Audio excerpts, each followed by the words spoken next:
आज हम बात करने वाले हैं लोगों के बारे में जो लोग डेब्ट के अंदर फंस चुके हैं, जो लोग कर्जाई हो चुके हैं। हो सकता है आपके पास 50,000 का कर्जा हो, आपके ऊपर 1 लाख का कर्जा हो, 5,000 का कर्जा हो, 1 करोड़ का कर्जा हो, कितना भी हो सकता है।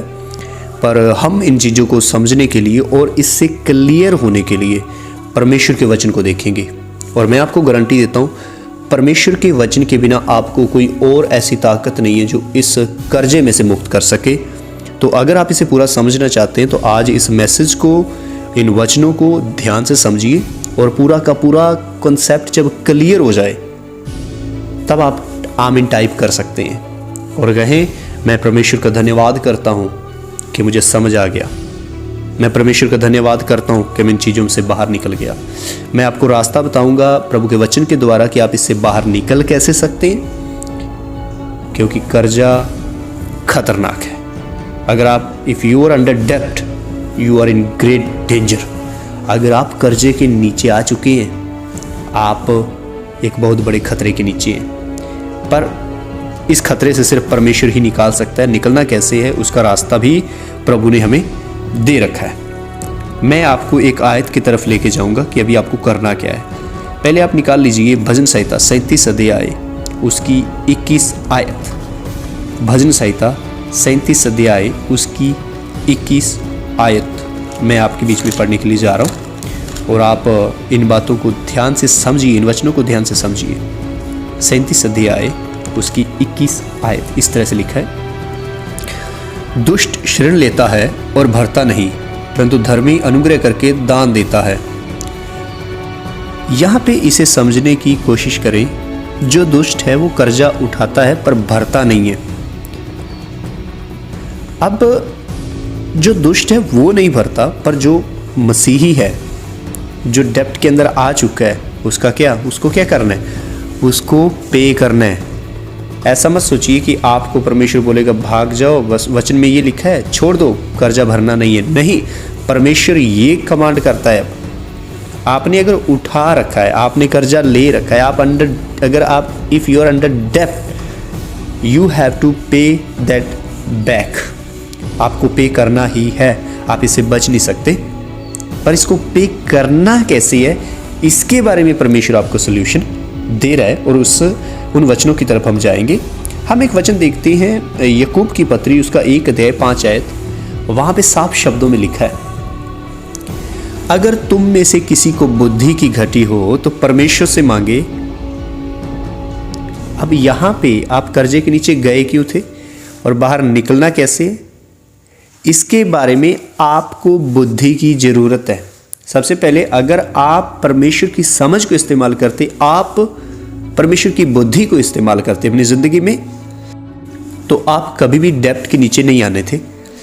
अब आप आ चुके हैं, प्रभु से प्रार्थना करें, कहीं प्रभु मुझे बुद्धि दे कि मैं इस कर्जे से बाहर कैसे आऊं।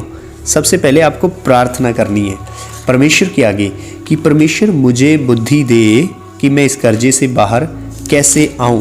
क्योंकि अगर परमेश्वर आपको बुद्धि ना दे, आप इस कर्जे से बाहर नहीं आ पाएंगे। ये पक्का है, आप कभी भी इस कर्जे से बाहर नहीं आ सकते। हम एक और आयत पढ़ते हैं, यहाँ पे लिखा है फिलिपियों 4 अध्याय उसकी 6 आयत, किसी भी बात की चिंता मत करो। अब आप फंस चुके हैं कर्जे के नीचे, प्रभु का वचन आपको एक बात बोल रहा है कि चिंता भी मत करो, परंतु हर एक बात में तुम्हारे निवेदन, जो भी बात है तुम्हारे निवेदन प्रार्थना और विनती के द्वारा धन्यवाद के साथ परमेश्वर के सम्मुख उपस्थित किए जाएं। किसके साथ? आप हो सकता है रो रहे हो परमेश्वर के सामने, प्रभु मुझे मुक्त कर दे, कर्जे से आज़ाद कर दे, ये वो। पर यहाँ पे क्या है, हर एक बात में तुम्हारे निवेदन धन्यवाद के साथ परमेश्वर के सम्मुख पहुँचाए जाएं। हो गया जो होना था, बीत चुका है, आप उसे बदल नहीं सकते हैं। परमेश्वर आपका फ्यूचर ब्राइट कर सकता है। अब परमेश्वर के सामने जाएं, प्रभु का धन्यवाद करें, प्रभु मैं तेरा धन्यवाद करता हूँ। हो सकता है तो मुझे कुछ सिखाने के लिए उस चीज़ में लेके गया, पर मैं भी समझ चुका हूँ। मैं तेरा धन्यवाद करता हूँ कि आज के बाद तू मेरी मदद करेगा कि मुझे इस कर्जे से बाहर आना कैसे है। आप प्रभु से प्रार्थना करें, प्रभु को कहें, प्रभु तू मेरी मदद कर, मैं तेरा धन्यवाद करता हूँ, तू मेरी मदद कर कि इस कर्जे से बाहर आना कैसे है।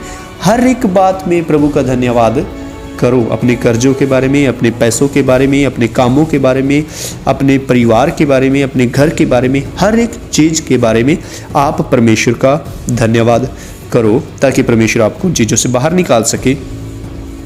और अब बात करते हैं, ये निकलने का रास्ता है। सबसे पहले आपको बुद्धि मांगनी है।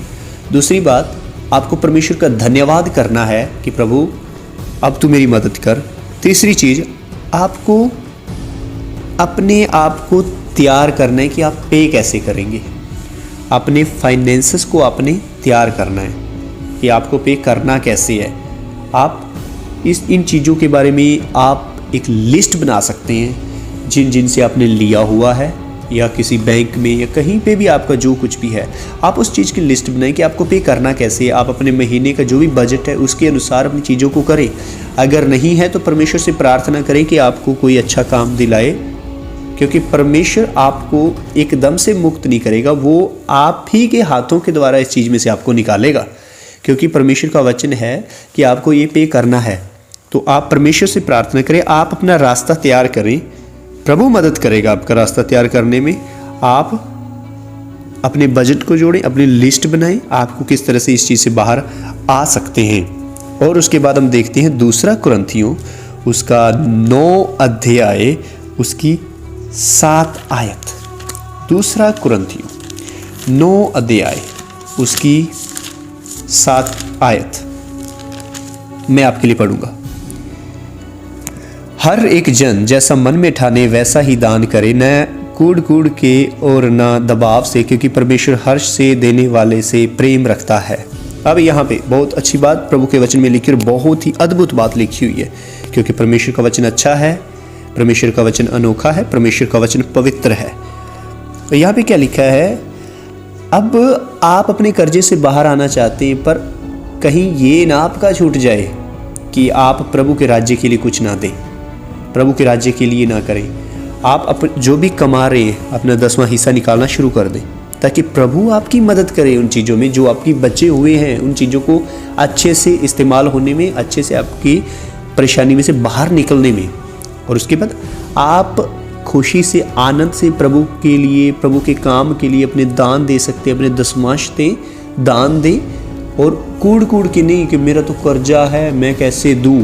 प्रभु ये नहीं चाहता, प्रभु चाहता है कि हर्ष से देने वाले से खुश होता है। आनंद से प्रभु के राज्य के लिए दें, ताकि प्रभु आपके दूसरे जो एरियाज़ हैं, जो दूसरी जगहें हैं, उनके अंदर प्रभु आपकी मदद करे उस चीज़ से बाहर आने के लिए।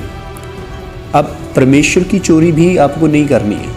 आपको, अगर आप चर्च जा रहे हैं, आप दान दीजिए, और अगर कोई परमेश्वर के किंगडम के लिए, परमेश्वर के राज्य के लिए चीज़ें हो रही हैं, वहाँ पे आप अपना हाथ खोलिए, ताकि परमेश्वर अपना हाथ आपके दूसरे फाइनेंसेस में खोले।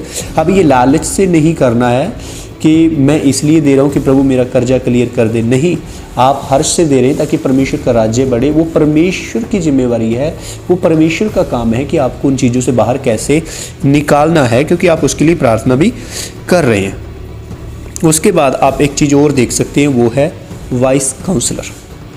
आप एक अच्छा व्यक्ति, एक अच्छा काउंसलर अपने लिए देख सकते हैं। वो आपका पास्टर हो सकता है, जिससे आप सलाह ले सकें कि मुझे बताइए, मुझे इन समस्याओं से बाहर कैसे आ सकता हूँ, ये मेरा कर्ज है, इसको मैं कैसे मैनेज करूँ, मुझे आप बताइए। पास्टर आपके लिए प्रार्थना करेंगे और आपको कोशिश करेंगे कि आपके जो परमेश्वर का जो वचन है, आपकी समस्या से बाहर आने के लिए आपकी मदद कैसे की जाए, और परमेश्वर का आत्मा आपकी गवाही कैसे कर सकता है उन चीज़ों में, या कैसे करेगा उस चीज़ में परमेश्वर का दास भी या पास्टर आपकी मदद करे। और उसके बाद आप अपने बड़े बुजुर्गों से सलाह ले सकते हैं, जो इस चीज़ के बारे में, जिन्होंने अच्छी नॉलेज रखी है, जिनको पता है इससे बाहर कैसे आया जाता है, कैसे आ सकते हैं। आप उनसे भी सलाह ले सकते हैं, उनसे भी आप पूछ सकते हैं कि मैं कैसे इन चीज़ों को मैनेज करूं, क्योंकि परमेश्वर लोगों को इस्तेमाल करता है, ये पक्का है। परमेश्वर लोगों को इस्तेमाल करता है, करता था और करता रहेगा। आप अपने लिए काउंसलर देखें। उसके बाद जो बात आती है, बहुत ही अद्भुत और बहुत ही खतरनाक। आपने काउंसलर भी देख लिया, आपने प्रार्थना भी कर ली, आपने सब कुछ कर लिया, पर अगर आपसे ये नहीं हुआ, आप मेरे भाई, मेरी बहन, मेरे अजीज, सारी जिंदगी कर्जे से बाहर नहीं आ सकते। सारी ज़िंदगी। ये बात समझनी बहुत ज़्यादा ज़रूरी है। आइए हम उस आयत को देखेंगे। प्रभु क्या चाहता है आपसे? प्रभु क्या चाहता है? आपको अपने फाइनेंसेस को मेंटेन करना है। मेंटेन कैसे करना है? जो भी अर्निंग आपके पास आ रही है, जो भी कमाई आपकी हो रही है, आपको उसे मेंटेन करना है। अब मेंटेन कैसे करेंगे आप? गलातियों 5 अध्याय उसकी 23 आयत को हम पढ़ते हैं। यहाँ पे लिखा है नम्रता और संयम है। ये आत्मा के फल के बारे में लिखा हुआ है, नम्रता और संयम। ऐसे ऐसे कामों के विरोध में कोई भी व्यवस्था नहीं। इंग्लिश में जब पढ़ेंगे तो लिखा है सेल्फ कंट्रोल। बहुत अद्भुत है। इंग्लिश का जो वर्ड हम देखते हैं सेल्फ कंट्रोल, हिंदी में हम संयम नहीं बोलते, हम सबको ही बोलते हैं कंट्रोल करो, सेल्फ कंट्रोल, इस चीज़ों के बारे में बोलते हैं। और ये आत्मा का फल है।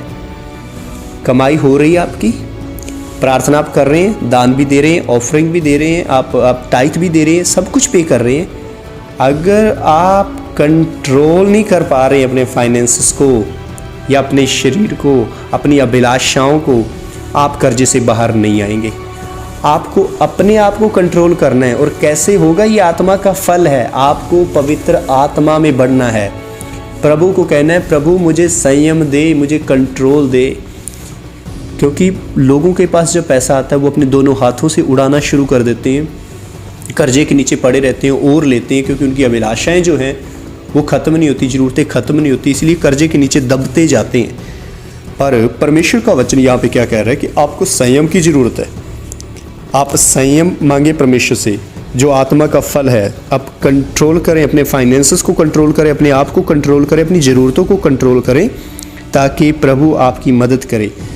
उसके बाद हम देखते हैं बहुत ही अद्भुत एक और आयत है, नीति वचन 16 अध्याय उसकी 3 आयत को आप पढ़ सकते हैं। नीति वचन 16 अध्याय उसकी 3 आयत। अपने कामों को यहोवा पर डाल दे, इससे तेरी कल्पनाएं सिद्ध होंगी। अब अपने फाइनेंसेस के लिए आप एक अच्छा पार्टनर बना लो। और सबसे बेस्ट पार्टनर जो आपका है वो है परमेश्वर खुद, प्रभु यीशु मसीह, पवित्र आत्मा, परमेश्वर का वचन। आप अपने फाइनेंसेस के लिए, अपने कर्जे के लिए परमेश्वर को अपना पार्टनर बना लें, उसको पहल दें, उससे सलाह लें हर वक्त की करना कैसे है। आगे प्रार्थना के अंदर जाके अपने कामों को यहोवा पर डाल दे, जो भी चीज़ें उसे यहोवा पर डाल दे। इसका मतलब ये नहीं है कि आपको बैठना है, सोना है, आलसी बन जाना है। परमेश्वर खुद ब खुद जाके आपके लोन, आपका कर्जा, आपकी जो इंस्टॉलमेंट या किस्त है वो क्लियर करने के लिए खुद जाएगा। नहीं, इसका मतलब क्या है? आपको अपनी जो भी ज़िंदगी की जितनी भी रिस्पॉन्सिबिलिटीज़ है सारी प्रभु के हाथों में दे देनी और प्रभु से कहना है, प्रभु मेरी अगुवाई कर, मुझे समझ नहीं आ रहा है। यहाँ पे क्या लिखा है? इससे तेरी कल्पनाएं सिद्ध होंगी, इससे आप सिद्ध बनेंगे। जब आप अपनी कल्पनाओं को, अपने कामों को यहोवा के ऊपर डाल देते हैं, परमेश्वर के हाथों में दे देते हैं, इससे आपकी कल्पनाएं सिद्ध होंगी। ये परमेश्वर का वचन है। आपको सारी बातें, अपना सारे फाइनेंसेस, अपना सारा कर्जा, अपने सारे काम, सब कुछ परमेश्वर के हवाले कर देना है, परमेश्वर की आत्मा के हवाले कर देना है और कहना है, प्रभु मेरी अगुवाई कर, मुझे नहीं पता कैसे निकला जाए, तू मुझे सिखा। वो आपकी ज़िंदगी में लोगों को भेजेगा, पास्टर को भी तैयार करेगा, अपने वचन के द्वारा बात करेगा, अपनी आत्मा के द्वारा बात करेगा, प्रार्थनाओं का उत्तर देगा। पर आपको उसके पास जाना है, प्रभु यीशु मसीह के चरणों में बैठना है, वचन को पढ़ना है, प्रार्थना करनी है, पवित्र आत्मा की गाइडेंस को मांगना है। और उसके बाद जो आखिरी चीज़ है, पर छोटी नहीं, लास्ट बट नॉट लीस्ट, बहुत ही अद्भुत, कि लेट ना करें, देरी मत करें। जो भी स्टेप आपने लेना है, जो भी निर्णय आपने लेना है, आज लें, इसी वक्त लें। जैसे ही आपने इन वचनों को भी सुना है, इसी वक्त निर्णय लें कि आपको करना क्या है और प्रभु के साथ अपने निर्णय को पक्का करें। प्रभु मैं ये करना चाहता हूँ, तू मेरी मदद कर, मुझे नहीं पता कैसे होगा, तेरी आत्मा की अगुवाई के बिना मैं कर नहीं पाऊंगा। अपने आप को लेट ना करें। अपना कर्जा क्लियर करने के लिए, अपने फाइनेंसेस से अगर इन चीज़ों से बाहर निकलना है तो उसके लिए लेट ना करें। आज से ही सारी चीज़ें करना शुरू कर दें।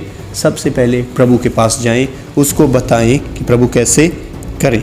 हम लास्ट आयत पढ़ के समाप्ति की तरफ जाएंगे। पहला थिस्सलुनीकियों उसका 5 अध्याय उसकी 18 आयत। ये अद्भुत है।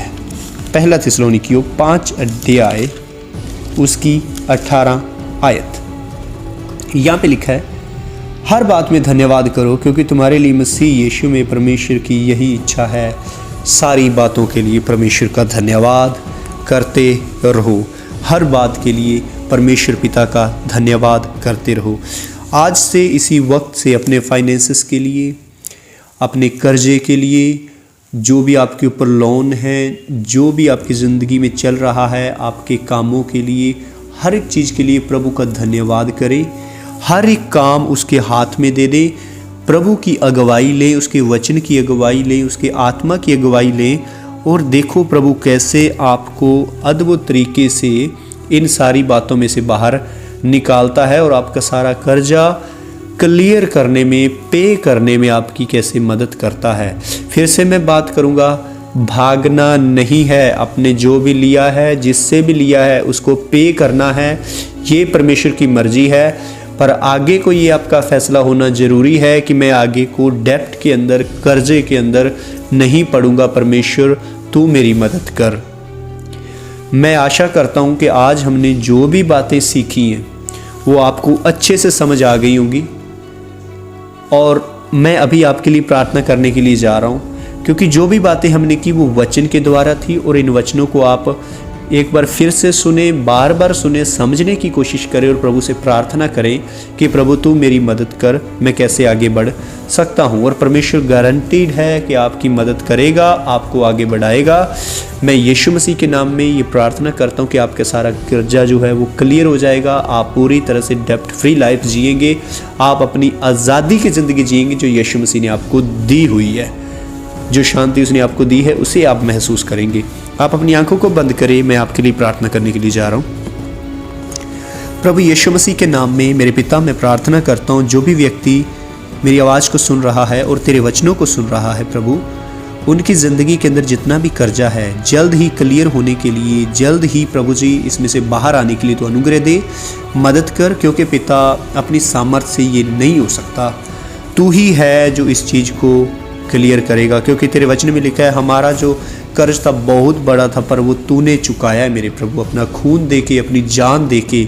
और मैं ये प्रार्थना करता हूँ प्रभु, जो इनके फाइनेंसेस के प्रॉब्लम्स हैं, जितना भी प्रभु जी इनके ऊपर कर्जा है, उसके लिए मैं ये प्रार्थना करता हूँ तू अनुग्रह दे, इनकी मदद कर, इन्हें समझ दे कि ये किस तरह से बाहर आ सकते हैं। तेरे वचन के द्वारा तू इन बच्चों की अगुवाई कर, मदद और सहायता कर। धन्यवाद करता हूँ मेरे यीशु, तूने मेरी प्रार्थना को सुन लिया। प्रभु यीशु मसीह के जीवित और पवित्र नाम में इस प्रार्थना को मांगते हैं, आमीन। परमेश्वर आपको और आपके परिवार को बहुतायत से आशीष दे। मैं चाहता हूँ इस मैसेज को आप लोगों के बीच में भी शेयर करें ताकि लोग परमेश्वर के वचन की सच्चाई को जान पाएँ, समझ पाएँ और खुदा से आशीषों को हासिल करें। God bless you.